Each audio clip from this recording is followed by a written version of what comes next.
La retraite, la réforme des retraites, j'entends parler que de ça aux infos, mais concrètement, qu'est-ce que ça va changer pour moi? Alors pour comprendre ce qui va changer pour vous demain, il faut déjà comprendre comment ça fonctionne aujourd'hui. Donc pour faire simple, il y a deux types de retraite. Il y a la retraite par répartition et la retraite par capitalisation. Donc la retraite par répartition, c'est la retraite qui est versée chaque mois par les caisses de retraite et qui est le fruit des cotisations sociales qui sont prélevées sur les rémunérations. Donc c'est cette retraite qui fait l'objet de la réforme voulue par le gouvernement. Il y a aujourd'hui 42 régimes de retraite différents et l'objectif est de n'en faire plus qu'un seul, le même pour tous, un système à points. Donc c'est un projet très ambitieux. Le projet de loi sera là dans quelques mois, donc il est encore un peu tôt pour en parler, mais ce que l'on sait, c'est que les générations nées avant 1963 ne seront pas touchées par cette réforme.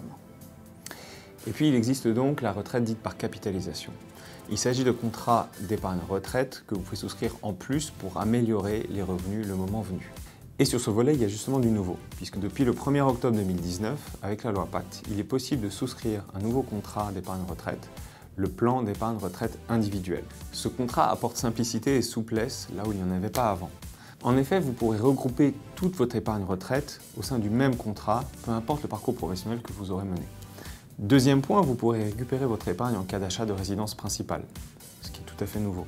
Troisième point, vous pourrez décider au passage à la retraite de sortir en capital, en une fois ou en plusieurs fois, pour le financement de vos projets ou de vos besoins, ou choisir de sortir en rente pour bénéficier de compléments de revenus réguliers.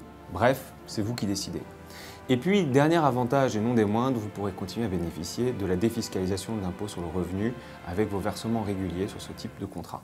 Pour résumer, compte tenu de tout ce qu'on vient de se dire, je ne peux que vous recommander d'être acteur de votre retraite, de prendre les mesures complémentaires pour vous donner les moyens de vivre la retraite dont vous avez toujours rêvé.